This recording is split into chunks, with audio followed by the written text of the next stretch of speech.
Hello students, welcome to CR international school online classes. कैसे हो बेटा? आशा करती हूँ सभी अपने घर पर स्वस्थ होंगे और सुरक्षित होंगे। देखिए बेटा, ये जो कोरोना काल चल रहा है, इसमें आपको सभी जानते हो अच्छे से कि आपको जो पढ़ने की सुविधा है वो ऑनलाइन दी जा रही है। तो बेटा पिछले साल की तरह इस साल बिल्कुल भी लापरवाही ना करें। अब की बार ऐसा नहीं होगा कि आपका पूरा साल स्कूल बंद रहे। 1-2 महीने में आपका जो माहौल है वो ठीक हो जाएगा, फिर आप स्कूल में आओगे।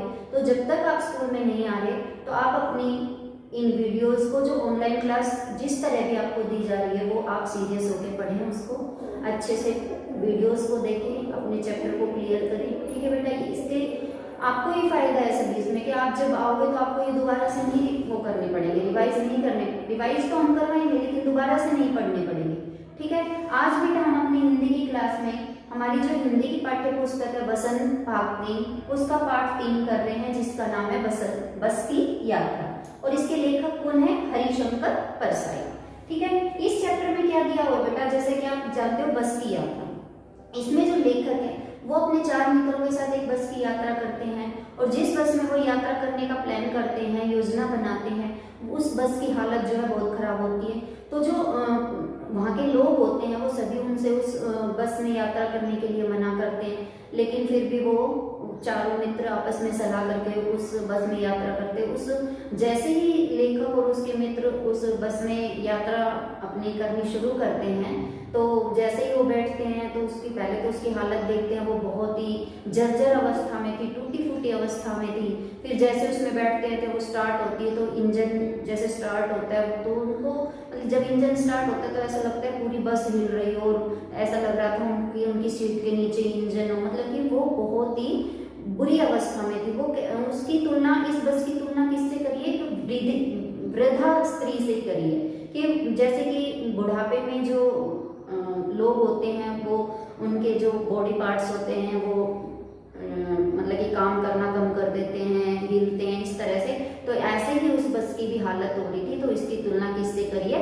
वृद्ध स्त्री से करी है। ठीक है, तो इस चैप्टर में ये था कि वो कैसे यात्रा कर रहा है बस की, और इसमें जो लेखक है उन्होंने जो हमारे सड़कों पर जो पुराने वाहन चलते हैं, जो उन पुराने वाहनों के जो मालिक हैं, उन पर करारा व्यंग्य किया है कि इतने पुराने वाहन आप सड़कों पे चला रहे हो, तो इससे तो क्या होता है, जो लोग जो उसमें यात्रा कर रहे हैं उनकी जान को खतरा है, तो उनको ऐसा ना करने का भी संदेश इस पाठ में दिया है लेखक ने। ठीक है बेटा, अब मैंने आपको इसकी छोटी सी समरी इसकी बताई है, और अब मैं इस चैप्टर की रीडिंग लगा रही हूँ। ठीक है, मैं आपको इस चैप्टर की रीडिंग लगाते हुए आपको चैप्टर समझाती जाऊंगी। देखिए बेटा, आपकी बुक यही है, सभी देख रहे हो, बसंत भाग 3, और इसका पाठ 3 बस की यात्रा। ठीक है, देखिए, हम 5 मित्रों ने तय किया कि शाम 4 बजे की बस से चलें। पन्ना से इसी कंपनी की बस सतना के लिए घंटे भर बाद मिलती है, जो जबलपुर की ट्रेन मिला देती है। अब जिस बस से ये जा रहे थे, उस बस से उतरते ही जहां इनको आगे जाना था वहां की ट्रेन जो है इनको मिलती है। वहां पे बस से उतरते ही यानी कि इनको ट्रेन दूसरी आगे जाने के लिए मिल जाती है। सुबह घर पहुंच जाएंगे। हम में से 2 को सुबह काम पर हाजिर होना था। जैसे जब ये जहां से ये वापस लौट रहे थे तो वहां से इनको घर आना था, और घर आकर इनमें से जो ये 5 लोग थे, इनमें से 2 को अपने ऑफिस में जाना था काम के लिए। तो लोग मना भी कर रहे थे इस बस में यात्रा ना करें, लेकिन फिर भी उन्होंने सोचा कि हमें इस बस में बैठेंगे, वहां से हमें ट्रेन मिल जाएगी और हम घर पहुंच जाएंगे।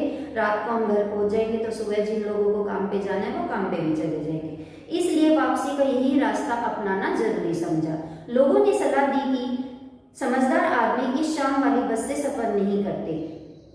वहां पर जो लोग थे जिनको इस बस के बारे में पता था, उन्होंने कहा कि इस बस से आप मत जाओ, लेकिन इन्होंने उसका जो था पहुंचने का जो समय था, जो रास्ता था, वो इनको ठीक लगा और इन्होंने उसी बस से यात्रा करने का निर्णय कर लिया।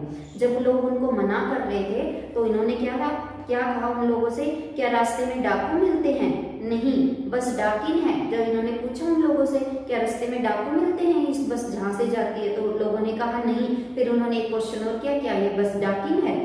बस को देखा तो श्रद्धा भाव उमड़ पड़ी। जब ये जो 5 मित्र थे, जब इन्होंने बस को देखा तो श्रद्धा भाव, यानी कि श्रद्धा भाव क्या होती है कि किसी के भी प्रति हम नतमस्तक होते हैं, वो श्रद्धा भाव उमड़ पड़ी। खूब वयोवृद्ध थी, एक नया वर्ड है बेटा वयोवृद्ध, ठीक है। वयोवृद्ध मतलब बहुत बूढ़ी, सदियों के अनुभव के निशान लिए हुए थी। अनुभव के निशान मतलब कि उस बस की जो बॉडी थी उस पर बहुत ज्यादा खरोच वगैरह पेंट हटा हुआ था, तो बहुत सारे उस पर निशान लगे हुए थे। लोग इसलिए इसमें सफर न करने के लिए उनसे कह रहे थे, और कह रहे थे कि इसलिए इसमें सफर करना नहीं चाहते कि वृद्धावस्था में इसे कष्ट होगा। अब उनका श्रद्धा भाव उमड़ पड़ा था, उनको वो बस कैसी लग रही थी, बूढ़ी स्त्री की तरह। जैसे बूढ़ी स्त्री से हम काम नहीं करवाना चाहते, लेकिन ये लोग भी ऐसे सोच रहे थे कि अगर हम इसमें यात्रा करेंगे तो इस बस को कष्ट होगा। यह बस पूजा के योग्य थी, उस पर सवार कैसे हुआ जा सकता है। अब उन्होंने जब उसकी हालत देखी तो वो बहुत ही जर्जर अवस्था में थी, और वो बोले कि ये तो पूजा के योग्य, यानी कि इसको एक जगह स्थित कर देना चाहिए, इसकी पूजा करनी चाहिए। बस कंपनी के एक हिस्सेदार भी उसी बस से जा रहे थे। हमने उनसे पूछा, यह बस चलती भी है? वह बोले, चलती क्यों नहीं है जी, अभी चलेगी। हमने कहा, वही तो हम देखना चाहते हैं, अपने आप चलती है यह? हाँ जी, और कैसे चलेगी? अब जो इस बस में जो लोग बैठे थे उनमें एक लोग क्या था, इस बस की कंपनी का एक हिस्सेदार भी था। तो इन लोगों ने उनसे पूछा कि ये बस चलती भी है? तो उसने जवाब दिया, हाँ चलती है। और उसने इतना भी कह दिया कि ये बस अपने आप चलती है। और उन्होंने ये पूछा कैसे चलेगी, तो उसने जवाब दिया कि देखना अभी चलेगी। गजब हो गया, ऐसी बस अपने आप चलती है। अभी मित्रों को आश्चर्य हुआ और उस कंपनी के हिस्सेदार से क्या बोले कि हम ये तो बहुत ही गजब हो गया, इसकी इतनी बुरी हालत है फिर भी ये अपने आप चलती है। हम आगा पीछा करने लगे। डॉक्टर मित्र ने कहा, डरो मत, चलो, बस अनुभवी है, नई नवेली बसों से ज्यादा विश्वसनीय है, हमें बेटों की तरह प्यार से गोद में लेकर चलेगी। अब उस कंपनी का जो हिस्सेदार था उसने कहा कि इस बस में यात्रा करने से डरो मत, ये बस इतनी अच्छी है कि हमें जैसे जिस तरह से एक माँ अपने बेटों को गोदी में लेकर बैठती है, उसी तरह ये हमें बेटों की तरह अपनी गोदी में बिठाएगी। हम बैठ गए। जो छोड़ने आए थे वे इस तरह देख रहे थे जैसे अंतिम विदा दे रहे हो। अब उनको 5 मित्रों को जो लोग छोड़ने आए थे उनको पता था कि ये बस की हालत इतनी खराब है, ये कहीं भी बंद हो सकती है या एक्सीडेंट भी हो सकता है, कुछ भी हो सकता है।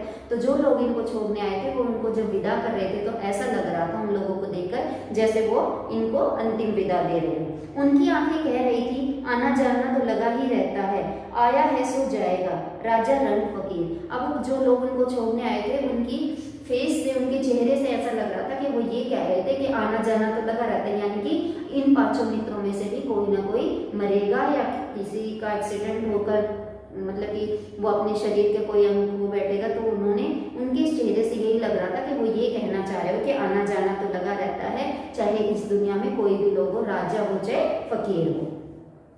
आदमी को कूच करने के लिए एक नियति चाहिए।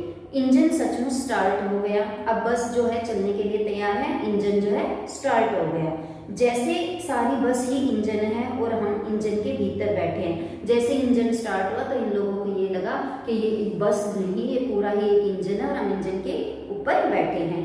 कांच बहुत कम बचे थे। कांच मतलब जो खिड़कियों पे कांच लगे होते थे वो इस बस में बहुत ही कम थे, उनसे हमें बचना था। हम फौरन खिड़की से दूर सरक गए। अब उस खिड़की में जो कांच लगे हुए थे वो बहुत कम थे, आधे थे, कहीं थे। तो जब बस हिल रही थी तो वो कांच भी हिल रहा था कि टूटकर हमें न लग जाए। तो जो ये मित्र थे वो क्या है, खिड़कियों से थोड़ा सा दूर सरक गए। इंजन चल रहा था।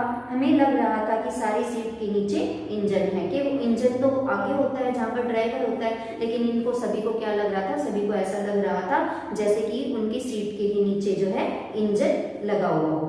बस सचमुच चल पड़ी और हमें लगा कि यह गांधी जी के असहयोग आंदोलन और सविनय अवज्ञा आंदोलन के वक्त अवश्य जवान रही होगी। कि ये बस इतनी पुरानी थी कि जब महात्मा गांधी का जब सविनय अवज्ञा आंदोलन और असहयोग आंदोलन चला था उस समय ये नहीं जरूर हुई होगी कि इस समय तक आते आते ये इतनी बूढ़ी हो गई है कि जो उन्होंने इस समय का अनुमान लगाया उस समय तो जो है ये जवान रही होगी। उसे ट्रेनिंग मिल चुकी थी, हर हिस्सा दूसरे से असहयोग कर रहा था। पूरी बस सविनय अवज्ञा आंदोलन के दौर से गुजर रही थी। सीट का बॉडी से असहयोग चल रहा था। असहयोग मतलब होता है कि कंप्रोमाइज न करना, यानी कि जो बस के जो भी पार्ट थे, जो भी यंत्र थे, वो एक दूसरे का सहयोग नहीं कर रहे थे, यानी कि बस जो है बहुत ही बुरी अवस्था में थी। कभी लगता सीट बॉडी को छोड़कर आगे निकल गई है। अभी क्या होता, वो सीट भी हिल रही थी, तो उनको ऐसा लग रहा था कि जहां पर वो सीट है वहां से सरक कर जो है आगे चल गई हो, इतनी ज्यादा बस जो है हिल रही थी। 8-10 मील चलने पर सारे भेदभाव मिट गए। यह समझ में नहीं आता था कि सीट पर हम बैठे हैं या सीट हम पर बैठी है, यानी कि वो सीट इतनी ज्यादा हिल रही थी, कभी आगे कभी पीछे, तो ऐसा लग रहा था उनको कि जैसे हम सीट पर नहीं बैठे, सीट हमारे ऊपर बैठ गई है। एकाएक बस रुक गई। एकाएक मतलब अचानक बस रुक गई। मालूम हुआ कि पेट्रोल की टंकी में छेद हो गया है। ड्राइवर ने बाल्टी में पेट्रोल निकालकर उसे बगल में रखा और नली डालकर इंजन में भेजने लगा। अब उस बस की इतनी हालत खराब थी, जो पेट्रोल की टंकी थी उसमें छेद हो गया, और वहां उसने ड्राइवर ने क्या किया कि उस टंकी का पेट्रोल बाल्टी में डाल दिया और उस बाल्टी में पाइप डालकर जो है उस पेट्रोल को इंजन तक पहुंचाने लगा।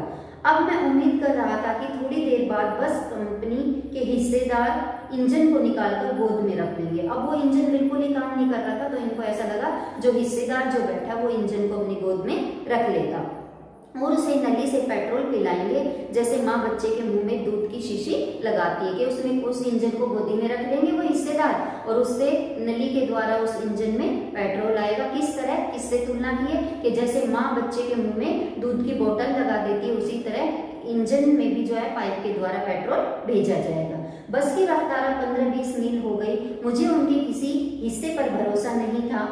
ब्रेक फेल हो सकता था, स्टीयरिंग टूट सकता था। प्रकृति के दृश्य बहुत लुभाने थे। दोनों तरफ हरे हरे पेड़ थे जिन पर पक्षी बैठे थे। अब वो बस चल तो रही थी और साइडों में जो प्राकृतिक दृश्य था वो बिल्कुल सही था। दोनों तरफ हरे हरे पेड़ थे और बस जो है धीरे धीरे चल रही थी।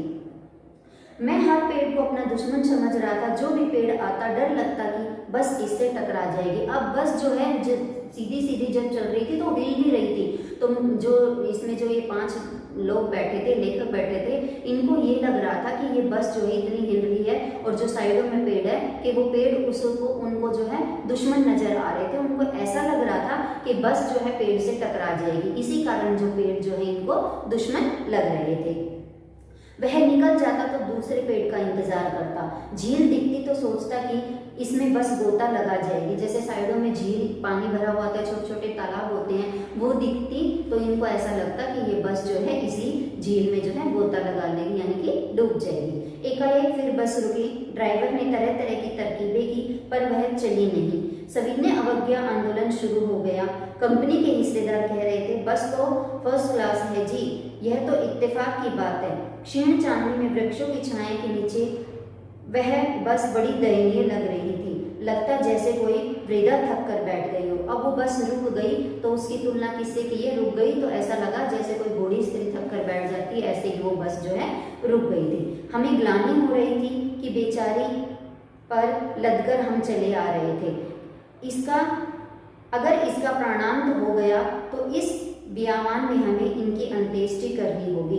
कि प्राणांत मतलब प्राणों का अंत। अगर ये बस पूरी तरह से खत्म हो गई तो हमें इसकी अंत्येष्टि यानी कि इस बस का अंतिम संस्कार जो है यहीं पर करना पड़ेगा। हिस्सेदार साहब ने इंजन खोला और कुछ सुधारा। अब जो कंपनी का हिस्सेदार बैठा था उसने इंजन को निकालकर उसमें कुछ ठीक किया और उसको उस पर लगाया। बस आगे चली। उसकी चाल और भी कम हो गई थी। अब वो चल तो गई, बस इंजन को खोल के लगाया, चल गई, लेकिन अब पहले की अपेक्षा भी अब उसकी चाल जो है बहुत ही धीमी हो गई थी। धीरे धीरे वृद्धा की आंखों की ज्योति जाने लगी। चांदनी में रास्ता टटोलकर वह रेंग रही थी। अब जो उसकी लाइटें जल रही थी वो भी जो है धीमी हो गई थी। अब वो रेंग कर, जैसे सांप वगैरह रेंग कर चलते हैं ना बेटा, ऐसे ही जो बस जो है अपना रास्ता रेंग कर जैसे चलते हैं, ऐसे धीरे धीरे चलती हुई जो है अपना रास्ता टटोल कर आगे बढ़ रही थी। आगे या पीछे से कोई गाड़ी आती दिखती तो वह एकदम किनारे हो जाती और कहती निकल जाओ बेटी, अपनी तो वह उम्र ही नहीं रही। अब कोई पीछे से कोई और व्हीकल आता तो ये बस उसको ये कहती कि निकल जाओ बेटी, यानी कि कोई बस कोई गाड़ी आती तो उसको बेटी कहकर संबोधित करके ये जो वृद्धा बस थी उसको अपने साथ से गुजर जाने देती थी। एक पुलिया के ऊपर पहुंचे ही थे। अब जो बस जो है एक पुल पर पहुंच की टायर फिस करके बैठ गया। अब टायर में पंचर हो गया बेटा। एक पुलिया पर जैसे ही बस पहुंची तो टायर में जो है पंचर हो गया और वो फिस से बैठ गया। वह बहुत जोर से हिलकर थम गई। अब जब बेटा कभी भी अपने चलते व्हीकल में जब पंचर हो जाता है, उसकी हवा निकल जाती है तो बैलेंस बिगड़ जाता है। तो उस बस ने अपने आप, जब उसमें पंचर हुआ तो उस बस ने अपने आप को बहुत मुश्किलों से संभाला और बड़ी हिम्मत करके जो है वो रुक गई। अगर स्पीड में होती तो उछलकर नाले में गिर जाती। अब पुलिया पर थी, पुल किसके ऊपर होता है, किसी भी पानी के उसके ऊपर बनाते हैं ना। अगर वो स्पीड में होती ना, अगर वो बस जब उसका टायर फिस हुआ, उस टायर में पंचर हुआ, अगर वो स्पीड में होती तो एकदम से ब्रेक वो बैलेंस बिगाड़ देती और उसमें गिर जाती पानी में। मैंने उस कंपनी के हिस्सेदार की तरफ पहली बार श्रद्धा भाव से देखा। वह टायरों की हालत जानते थे, फिर भी जान हथेली पर लेकर इसी बस से सफर कर रहे थे। उत्सव की ऐसी भावना दुर्लभ है। सोचा आदमी के साहस और बलिदान की भावना का सही उपयोग नहीं हो रहा। इससे तो किसी क्रांतिकारी आंदोलन का नेता होना चाहिए था। अब क्रांतिकारी क्या होते हैं बेटा, जो डरते नहीं हैं, अपनी जान को गंवाने से डरते नहीं होने, वो उन लोगों को क्या बोलते हैं, क्रांतिकारी बोलते हैं। जो बिना अपने जन धन की हानि की उम्मीद किए जो आगे बढ़ते रहते हैं उनको क्रांतिकारी का नाम दिया जाता है। तो जो ये हिस्सेदार था इसको क्रांतिकारी का नाम दिया। क्यों दिया गया? क्योंकि ये उन टायरों की हालत जानता था कि ये पंचर हो सकते हैं, निकल सकते हैं, इनमें इनकी हवा निकल सकती है, हर उनकी परेशानी जानता था। लेकिन फिर भी जो है अपनी जान को जोखिम पर लेकर जो है ये इस बस में यात्रा कर रहा था। इसलिए इसकी तुलना किससे कर दी? क्रांतिकारी से कर दी। और क्या बोले कि इसे तो क्रांतिकारी आंदोलन का नेता होना चाहिए था कि ये इतनी भारी जो है हिम्मत करके, इतनी ज्यादा हिम्मत करके इस बस में जो है यात्रा कर रहा है। अगर बस नाले में गिर पड़ती और हम सब मर जाते तो देवता बाही पसार उनका इंतजार करते। कहते वह महान आदमी आ रहा है जिसने एक टायर के लिए प्राण दे दिए, मर गया पर टायर नहीं बदला। अब जो है यहाँ पर व्यंग्य किया है उसके ऊपर, उस हिस्सेदार के ऊपर कि अगर हम सब मर जाते, वो भी मरता क्योंकि वो भी इस बस में था, अगर हम सब मर जाते तो भगवान भी हमारा बहुत ही आदर सत्कार करता कि ये यहाँ पर ये लोग आ रहे हैं, इन्होंने एक टायर के लिए अपनी जान दे दी, तो ये जो है बहुत ही धन्य लोग हैं। दूसरा घिसा टायर लगाकर फिर बस चली। अब जो है वो जो टायर फिस हुआ था उसको निकालकर दूसरा घिसा हुआ एक टायर लगाया और फिर बस चली। अब हमने वक्त पर पन्ना पहुंचने की उम्मीद छोड़ दी। अब जब जहाँ पर इनको पहुंचना था, पन्ना पहुंचना था, फिर आगे पहुंचना था, तो इन्होंने वहां पहुंचने की उम्मीद छोड़ दी। पन्ना कभी भी पहुंचने की उम्मीद छोड़ दी थी। पन्ना क्या कहीं भी पहुंचने की उम्मीद छोड़ती थी। लगता था जिंदगी इसी बस में गुजरनी है और इससे सीधे उस लोक को प्राणायाम कर जाना है। इस पृथ्वी पर उसकी कोई मंजिल नहीं है। हमारी बेताबी तनाव खत्म हो गए। हम बड़े इत्मीनान से घर की तरह बैठ गए। चिंता जाती रही, हंसी मजाक चालू हो गया। जब उस बस में बहुत ज़्यादा खराबी आ गई, जैसे वो बस चली, धीरे धीरे चली, तो अब उन्होंने क्या कहा कि अब ये इतनी धीरे चल रही है कि हम वहाँ पर जो है पहुँच ही नहीं पाते। अब जो है वो इतनी धीरे चल रही थी। अब उन्होंने सारी चिंताएं छोड़ दी कि जैसे पहुँचेंगे पहुँच जाएंगे। सब मतलब कि जो भी उन्होंने अपनी प्लानिंग कर रखी थी सबको उन्होंने अपने दिल से जो है निकाल दिया और सभी जो है आपस में हंसी मजाक करते हुए वो जो धीमी धीमी बस चल रही थी उसी के द्वारा जो है अपनी यात्रा को कंटिन्यू करते रहे। यही चैप्टर था बेटा इसमें। कल मैंने आपको ये इसकी रीडिंग लगाते हुए आपको ये समझा दिया है। आप भी इस चैप्टर को जो है अपनी बुक उठाकर अच्छे से पढ़ना साथ साथ और इस वीडियो को देखना कि मैम ने कहाँ पर क्या समझाया है। ठीक है बेटा, अगली क्लास में हम इस चैप्टर के वर्ड मीनिंग और क्वेश्चन आंसर के साथ मिलेंगे। तब तक के लिए bye, have a nice day.